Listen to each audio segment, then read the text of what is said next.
This IBJ podcast is brought to you by Indie Grills, Indianapolis's premier builder of outdoor living spaces.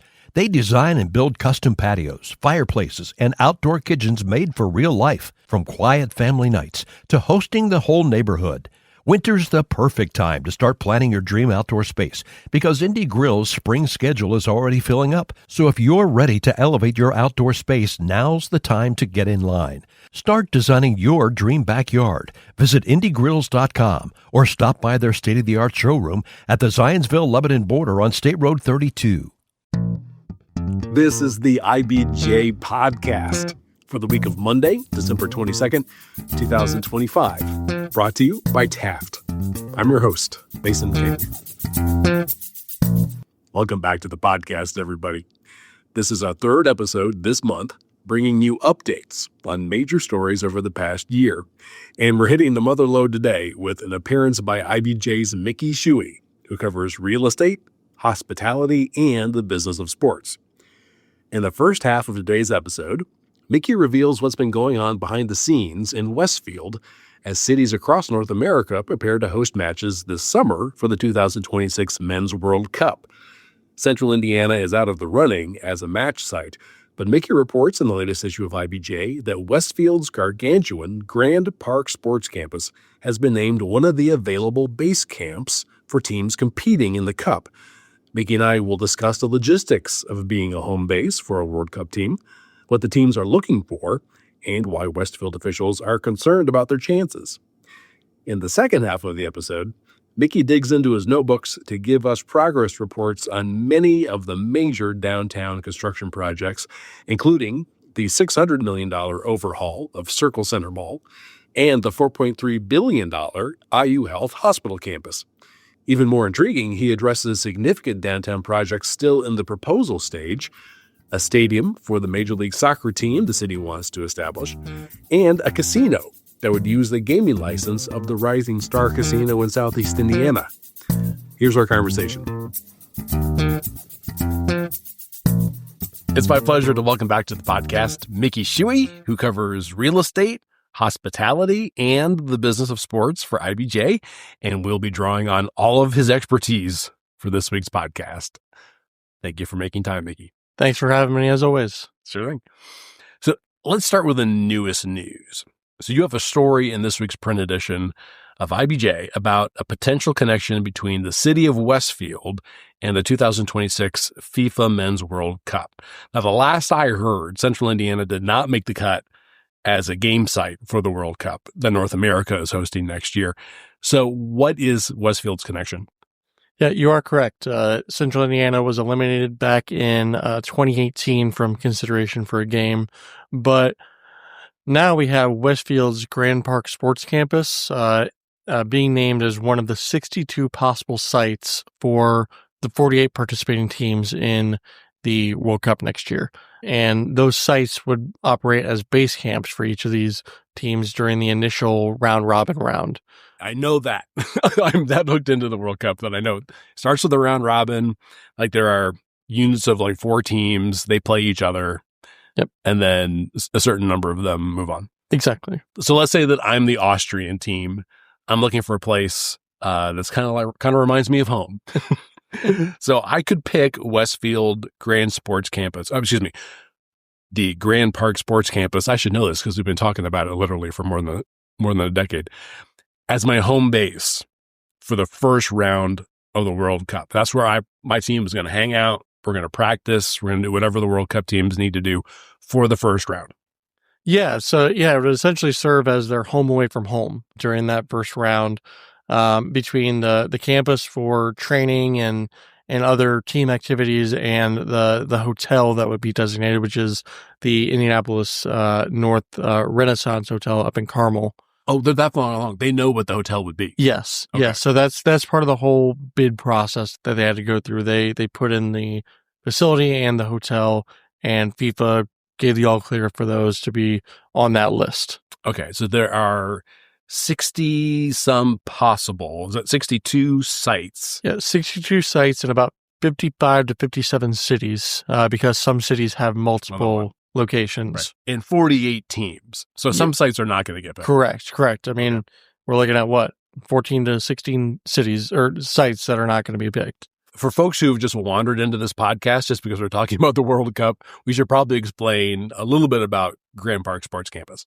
Yeah, so Grand Park is located in Westfield, which is becoming a major suburb of Indianapolis. It's about 30 miles north of downtown.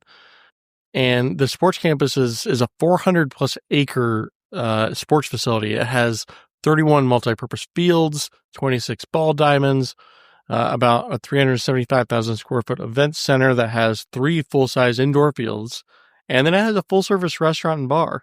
And while in years past it's played host to about 2.5 million people per year, in 2024 and 2025, I believe that number actually grew to about 5 million.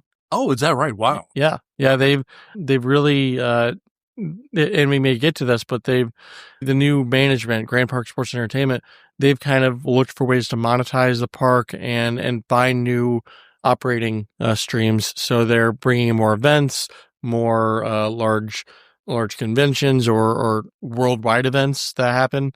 And so they've really been able to grow that number, and they're hoping to keep growing it. Yeah, and this was Westfield's vision all along. This was the play. We were going to create critical mass of athletic fields, all the facilities you possibly could need, and that could be, 5-year-olds playing soccer, or I'm sure somewhere down the line they realized, we might be able to host some sort of international event someday. Exactly. I mean, they've really been leaning into what Central Indiana has become known for, which is sporting events, and they've kind of taken the ball and run with it. That's very good. I hope that made it into the article. There's all the space a soccer team could want, both indoor and outdoor. And there's a hospitality infrastructure that has grown up around there, as you might expect, with that several million people coming to that area every year. Yeah, I mean, there's been several hotels that have cropped up over the past few years. There's more under construction now, including one from a South Korean company that is going to kind of double dip in a way between Westfield and Kokomo with Samsung SDI and Stellantis' partnership up there. So there's a lot of growth happening in Westfield right now. Okay. So when is the first round of the World Cup? So the first round runs from about June 11th is the first match, and then that goes to about mid-July. So there are 16 cities in Canada, Mexico, and the United States where first round games will be played. Now, my understanding is that the teams generally will play in different sites for each of those games. But for the most part, they will be in roughly the same region, or maybe in adjacent time zones, maybe like the Eastern and the Central. So which teams would be most likely to want their home base to be in the Eastern time zone in Central Indiana? Yeah, so we are still waiting on a couple possibilities because there's essentially a play-in tournament for, I believe it's last 4 to 6 teams in the World Cup to claim their spot, and that's going to happen in March.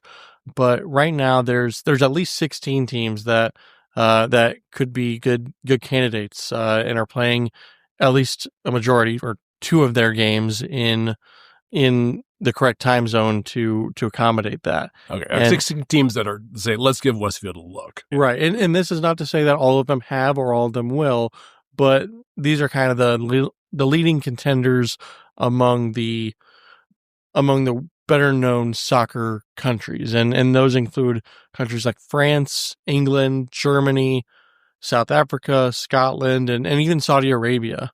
There are certainly other countries that are kind of growing their soccer program.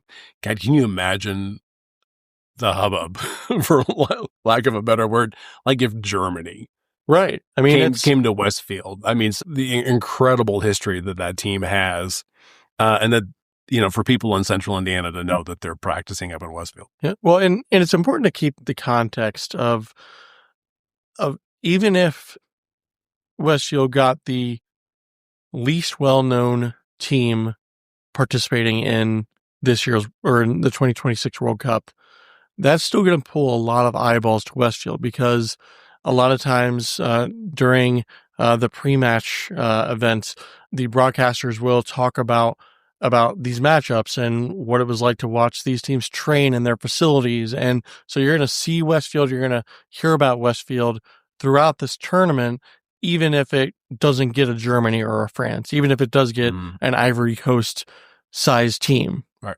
And let's say it's Germany, just so we for have excitement's sake. An example. So you would have the German media for sure encamped for at least a month. Exactly. In Westfield. And then, since it's Germany, I mean, much of the world's other soccer media would at least be in and out. That's good publicity, as they say. Yeah, I mean, the World Cup is watched worldwide by like 3 billion people every 4 years. It's the world's largest sporting event, quadrennial sporting event, even bigger than the Olympics. Oh, God, I didn't know that. Yeah. Wow. So where are the closest tournament sites to Westfield for that first round? Yeah, so the closest is, at least driving distance-wise, is Kansas City, which is about 7 hours away. Yeah. Then you have Toronto, right over the border in Canada, about 8 hours away, give or take about an hour to get through customs. Yeah. And then Philadelphia, which is about 10 hours away drive. Interesting. If they're going to fly to these places, the difference between like Kansas City and Philadelphia is negligible. Right. Do we have any reason to believe they're going to caravan? They're not going to caravan. to Kansas City.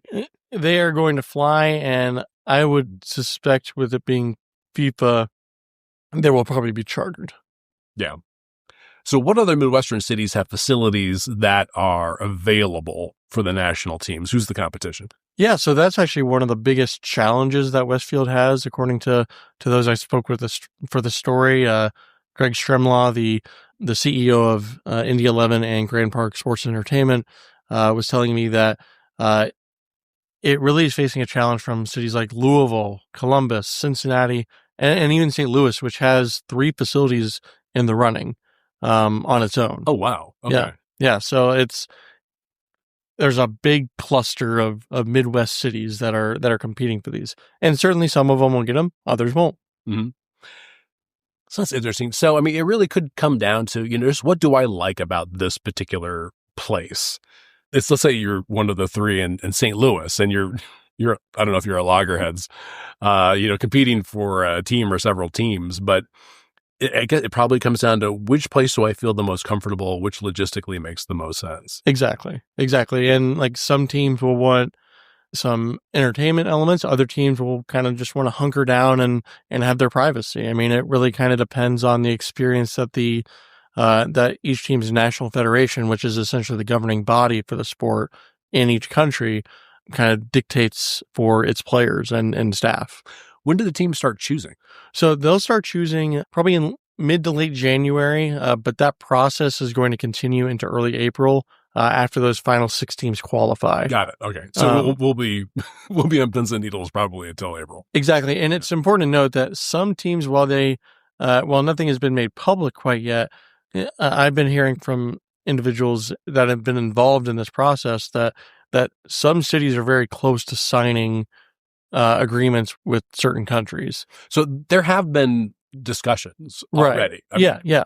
National teams have approached some facilities. What kind of stuff do they want to know about when they call?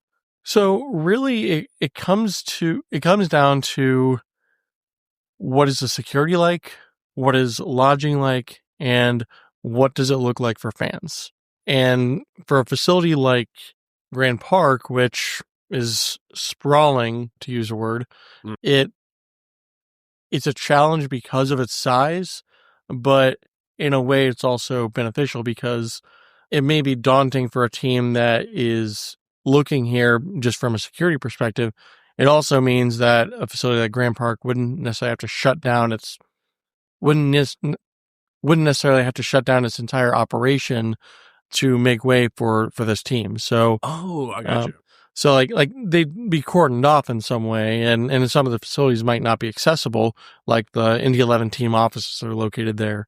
But you're going to have a lot of things continue to function. Like the event center will continue to function. The baseball diamonds will keep going. A lot of the soccer fields will probably keep going. So you got that, but then you also have the hotel element at the Renaissance, and that's a 266 room hotel. I would suspect that would be entirely sold out for the period that it's that it's in use. And if not, at least a very large room block would be taken out for use. But yeah, I mean, really what it comes down to is teams require around-the-clock security at both the training facility and the hotel, as well as those transportation accommodations, dining, and certainly some family accommodations too, because some players, some staff might have their families with them. Now, in terms of being fan-friendly, the Grand Park hosts Colts camp, if I'm not mistaken. Is that right? I mean, they have experience in bringing in large numbers of fans, and they have the facilities to handle that. Yeah. I mean, it's certainly built to handle large influxes of people. And it's important to note that from a timeline perspective, there would likely be no, or if any, little overlap with Colts camp, because that usually happens in late July to August versus this, which would happen from probably April, May sometime into early to mid-July. Okay. Do we know anything about any of the teams that have expressed interest? So Greg Shremlaw said that several teams have inquired about putting their camps here, but he certainly couldn't say who they were just due to the sensitivity of the topic. And he didn't say like, oh, we definitely want X. No, he didn't go that far, but Okay. He did note that a lot of the questions that they've gotten, to go back to your previous question, is really focused on the technical aspects of their operation, looking at the types of grass that are on the fields, the type of irrigation that is used, even the speed of the sprinkler heads. The speed of the sprinkler heads. Yeah, like what is that? it's technical stuff. I mean, like they want to know how fast that water's flying out, I guess. That's crazy. But then also something like the size of the media center. And it's important to note that he told me, quote, "If we come up short, it won't be because of the quality of the amenities. We've got world-class fields and facilities to play on, but we are a little concerned. We've had some feedback that, wow, this is really, really big. How do we secure it? Things like that. So we're definitely going to learn a lot through this process." Got it. Yeah. So something, that they'll be able to figure out. Yeah. For perhaps a similar situation in the future. So do we know who is helping? If that's kind of a simple way to put it. But, when we're trying to bring big events to central Indiana, typically there is a mass of organizations that move in and help. Mm-hmm. Like I would assume Hamilton County visitors, their tourism group is helping. I would assume that Indiana Sports Corp is involved in some way. Yeah. So, I mean, like there is a bit of help going on. Really, Sports Corp is not quite as involved as you might think it would be. And you're right. I mean, usually there's an organizing committee that forms around something like this. But in a case like this, it's really being driven by Grand Park Sports Entertainment, which kind of took the baton from Indy 11 directly when that operation took over management of the facility. And Hamilton County Sports is certainly helping out. Karen Radcliffe, who I spoke to for this story, she's CEO of Hamilton County Tourism, and that's kind of a umbrella organization that also oversees Hamilton County sports. She was telling me that like they expect that there's going to be a need for hotels and a need for some accommodations for fans coming in and for other amenities related to this. Okay. If it happens. Okay, let's take a quick break to hear from our sponsor. This is the IBJ Podcast. Taft, today's modern law firm. At Taft, we cultivate a highly respectful, transparent workplace that fosters creativity, teamwork, inclusion, and diversity. We couple our culture with a client-first approach, rewarding lawyers who understand their clients' goals and work to deliver success. Taft, the modern law firm. To learn more, visit taftlaw.com. This IBJ podcast is brought to you by Indie Grills, Indianapolis's premier builder of outdoor living spaces. They design and build custom patios, fireplaces, and outdoor kitchens made for real life, from quiet family nights to hosting the whole neighborhood. Winter's the perfect time to start planning your dream outdoor space because Indie Grill's spring schedule is already filling up. So if you're ready to elevate your outdoor space, now's the time to get in line. Start designing your dream backyard. Visit IndieGrills.com or stop by their state-of-the-art showroom at the Zionsville-Lebanon border on State Road 32. All right, we're back with the latest edition of the IBJ Podcast and my conversation with Mickey Shuey about Westfield's hopes to play a part in the World Cup, plus our progress report on major construction projects and intriguing proposals for downtown. Let's get into our year in review section for downtown. It seems like every year is a big year for downtown. This has been just as big as any. I'm going to name an event or a project or a long-term initiative, and I want you to tell me where we are with it. So, for example, we'll start with super easy one. Construction has continued all year on the 40-story, 800-room Signia by Hilton Hotel downtown by the Indiana Convention Center and Lucas Oil Stadium. Where are we with this project? So I actually have the pleasure to drive down Washington Street every morning.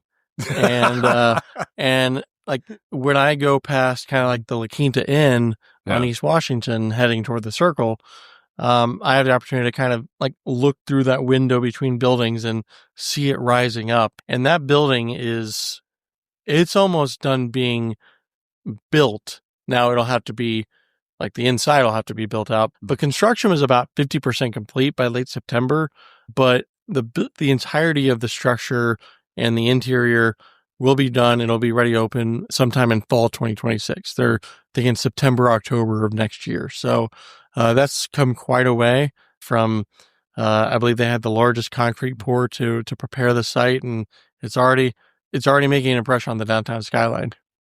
We were downtown, my family and I, to see the lights on the Circle, and my son looked up and said, "What's that building?" And I'm like, "What? Oh." It looks like it's done. It went from being, in my mind, like a hole in the ground to being completed like seemingly overnight. Yeah. I mean, it's been crazy to watch it go up really in a matter of 6 months. The structure itself is about done. Now, it's probably safe to assume convention groups have already reserved blocks of rooms in this hotel for events, maybe even just a couple of years down the line. Yeah, like that's certainly started. There's some hard hat tours that have gone on with prospective conventions, and some groups like FFA, like they've signed extensions based on the fact that this hotel is coming. And in fact, that's happened a couple times for FFA, and I believe FDIC is another that's signed extensions based on that. But they are getting regular updates on this project and chomping at the bit to have it done. Okay. Let's move on. How about IU Health's massive hospital campus being constructed over 8 blocks south of Methodist Hospital, which I think some folks have taken to describing as one of the largest construction projects in the Western Hemisphere. Yeah. Well, that campus is 44 acres. And to put that in perspective, that is, as you said, 8 city blocks, which is the equivalent of about, 4 Circle Center malls.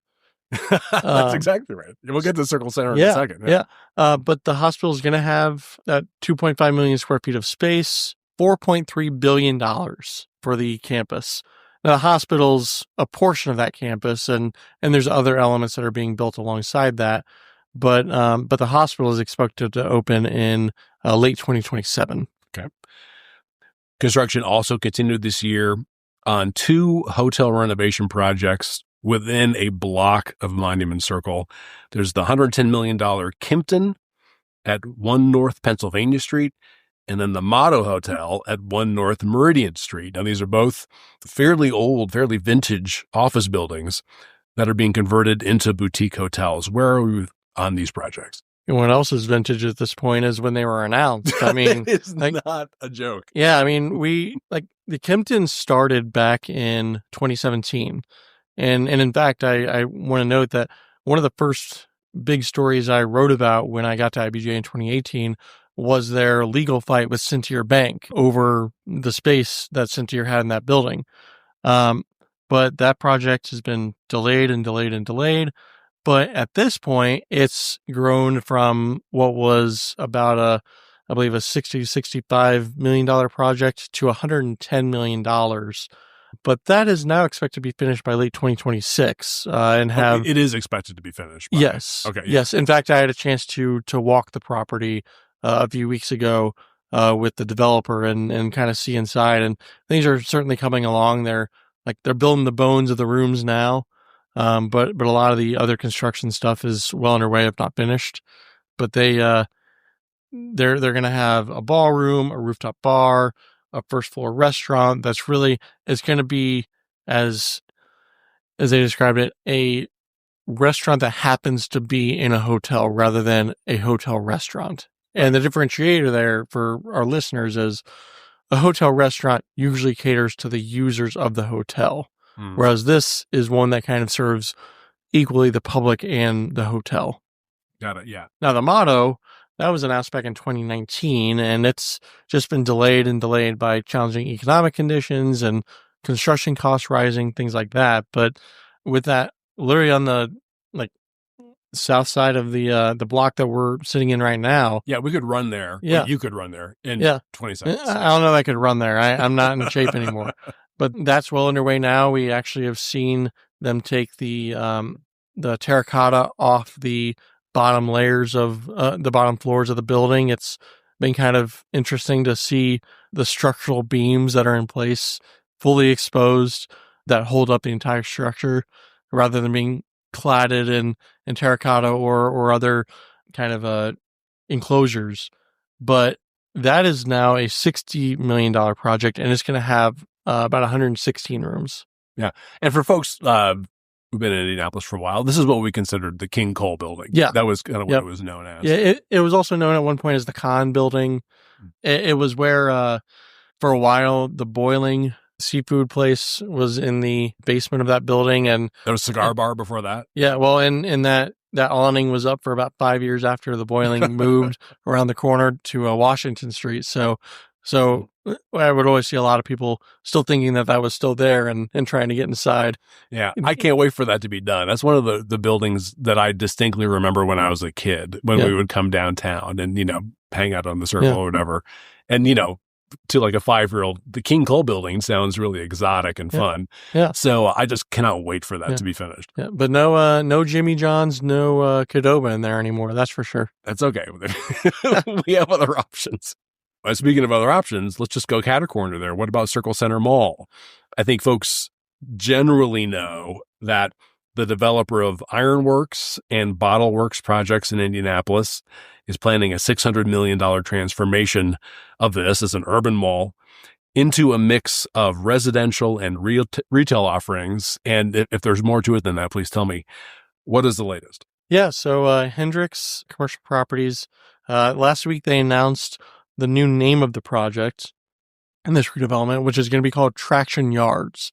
And that's recognition and homage to the historical interurban electric rail system based here in Indianapolis that was at the former Traction Terminal building. And I know some historical buffs might be saying, well, that wasn't there. In fact, it was actually about a block or two to the north and west, where the downtown Hilton is now at about 120 East Market Street. So a couple blocks away, but still kind of meant to serve as a connector of sorts, from what Hendricks told me. That's why they gave it that name. But what we're looking at now is the first portions of this project being done and open by about 2029. And while specifics of what that might entail haven't been disclosed, that portion of the project is going to feature hundreds of thousands of square feet of retail, dining, and entertainment space. In total, the entire project is going to have about 400,000 square feet of those amenities, along with a total of 100,000 square feet of office space, most of which would be in the Ellis Ayers building on that corner of Meridian and Washington. And then at least 300 residential units are planned too. Okay. And this first phase is going to cost about $300 million. Now, staying downtown, for the last few months and seemingly out of nowhere, there has been talk about the potential for opening a casino downtown. What is the story with that? Mm-hmm. So in this year's session of the Indiana legislature, we're talking 2025, earlier this year, there was an attempt to move the gambling license for the Rising Star Casino in southeast Indiana to Allen County, home of Fort Wayne. While that didn't pan out, the state did, in the meantime, bring in an outside consulting firm based out of Philadelphia, which just essentially produced a study that said that the best places in the state to open a casino would be the Fort Wayne area or downtown Indianapolis. And big surprise there, it's the economic driver of the state. That's right. I mean, the highest incomes are down here. The advantage of this downtown Indy location that the study posits is that casino could generate roughly 3 times as much gambling revenue as, say, one in Allen County would. Yeah, the gambling taxes. Yeah. The drawback is that it probably would draw business away from casinos in Anderson and Shelbyville, the study said. Now, lawmakers are already considering 2 bills in the 2026 legislative session that would bring a casino to Allen County. But Central Indiana legislators are essentially coalescing around a push for a casino in downtown Indianapolis. And Senator Aaron Freeman, a Republican from Indianapolis, told IBJ that he plans to file a bill for a casino in the state's capital city. Okay. Now, what does Governor Braun say about this? Governor Braun spoke at an IBJ event earlier this month and said he favored moving the license to Allen County. He said that it was the part of the state that seemed the most neglected. He also noted the potential for affecting the business of other casinos. And it's also important to note that House Speaker Todd Houston said he doesn't support a casino in Indianapolis. I should also note that the Anderson Casino is right in his backyard. Yeah, sure. Yeah. So, I guess bottom line, it's not like anyone has secured a site for a downtown casino. Nobody has suggested a site for a downtown casino that we're aware of. There's no development deal. The first thing that would need to happen is that the legislature would have to decide what happens with that gaming license. Yeah, you're right. You're right. Okay. Now, what about the prospects for Indianapolis to attract a Major League Soccer team? It's been a while since we've heard any progress, or that I've heard any progress on that front. But Governor Braun said last week that the talks on how to fund a major new stadium downtown have stalled this year, and that he didn't think the project as originally proposed was doable. Yeah, I mean, I was waiting on this one from you, Mason, because we tend to talk about this a lot. In fact, I think I've said the word soccer more than I've said I love you to my wife this year. That's how much I talk about it. But let's go back at least 18 months to April 2024. In April 2024, Indianapolis Mayor Joe Hogsett announced his goal to establish an MLS team here in Indianapolis, which would include the development of a soccer stadium in downtown southeast quadrant. Since then, the city has acquired multiple parcels of land in that area, as has the Simon family. Now, the Simon family hasn't really been willing to say what they would do with that property, but IBJ has previously reported, they are believed to be involved in this process and have confirmed that they've been in discussions about it, but just not said what specifically they've discussed. It's important to note that the downtown heliport is really kind of the key parcel to all of this, because that's the site that Mayor Hogsett said we're basically going to replace the downtown heliport with a soccer stadium. And that is under contract between the city and the Indianapolis Airport Authority, with that $11 million purchase supposed to close within the next few days as of recording. Now, a major stadium would cost at minimum hundreds of millions of dollars and require funding from the state.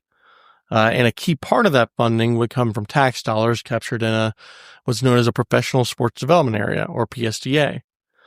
Last August, 2024, Indianapolis submitted its financing proposal to the Indiana Finance Authority, which has purview over that.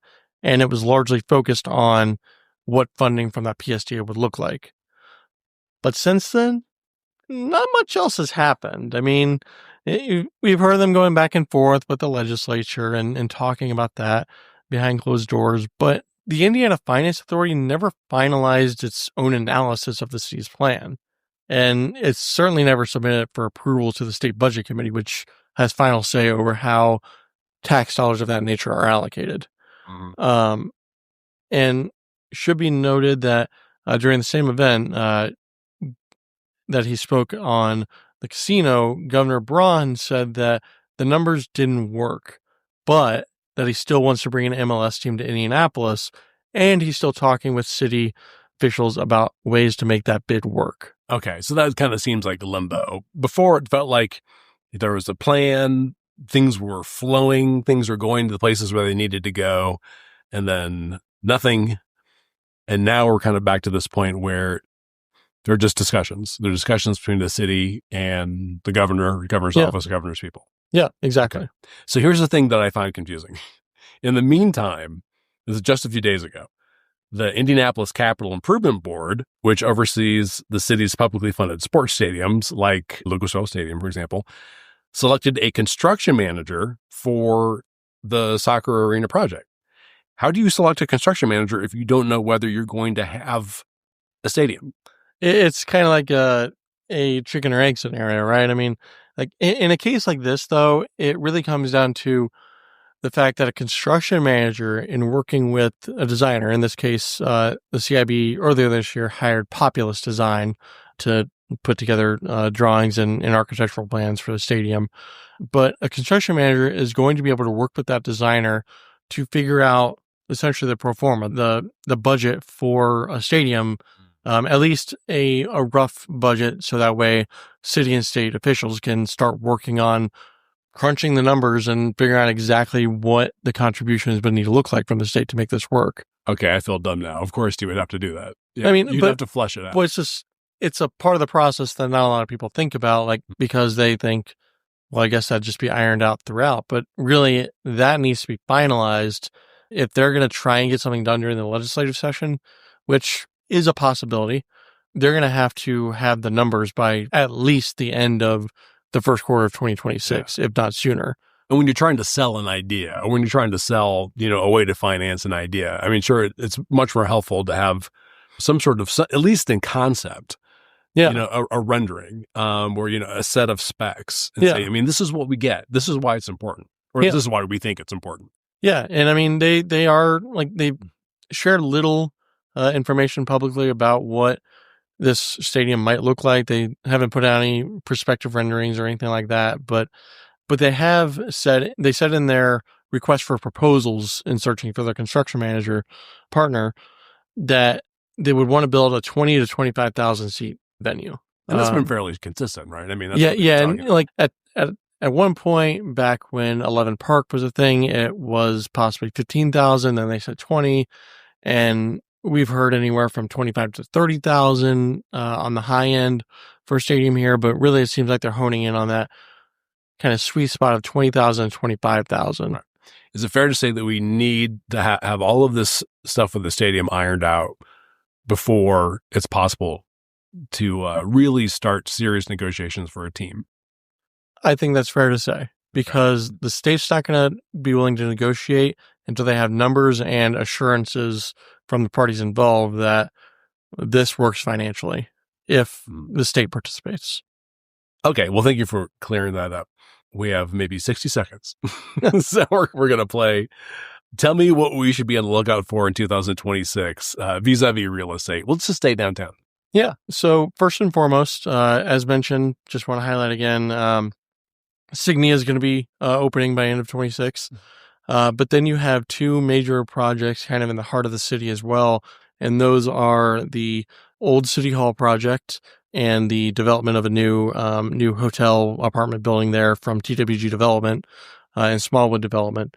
And that should be starting sometime early next year. They're supposed to close on their financing in the coming months. And then just a stone's throw from that is the redevelopment of the Gold Building and the planned kind of reincarnation of City Market. So city's working on the City Market side. Gershman and City Mark have secured agreements for funding for the Gold Building side. They have to close by March in order to meet that. But those are the two projects that I certainly will be keeping an eye on. Okay, great. Well, everyone, stay tuned to IBJ and Mickey's more or less signature product, the Real Estate Weekly, which comes out every Tuesday morning, packed with all the latest real estate news, plus leases, plus building sales and interest rates in case you're interested in buying something. Thanks so much for all your work this year. This has just been fantastic. It's great to be able to tell people that we cover the city this well. Well, thank you for having me. It's been a pleasure. My thanks again to Mickey Shuey. You could read Mickey Shuey about Westfield's ambitions for hosting a World Cup team in the latest print issue of IBJ or online at IBJ.com. And before you get on with the rest of your week, there are a few other stories in this week's edition of IBJ I want to draw to your attention. First up, Daniel Lee explores how Eli Lilly and Company's growth is raising pressure on the region's workforce to meet the drug maker's labor demands. Also in this week's issue, Taylor Wooten reports on a program designed to give a guaranteed income to the needy on the East Side. And Carmel entrepreneur Patrick Howard discusses his ideas for sweeping reform in competitive cheerleading. And again, you can find these stories in the latest print edition of IBJ or online at IBJ.com. I will say it is quite a bit easier to access all the latest business news and all of IBJ's data on Central Indiana's business community and economy if you're a subscriber. We're running a promotion right now that gives you complete access for $1 per week for 3 months, just to get a sense of how valuable and original our content is. Just go to IBJ.com and click on the subscribe button. And thanks again for making time for the IBJ podcast. We're taking Christmas week off, but the podcast will be back on January the 5th. In the meantime, please have a safe and sublime holiday.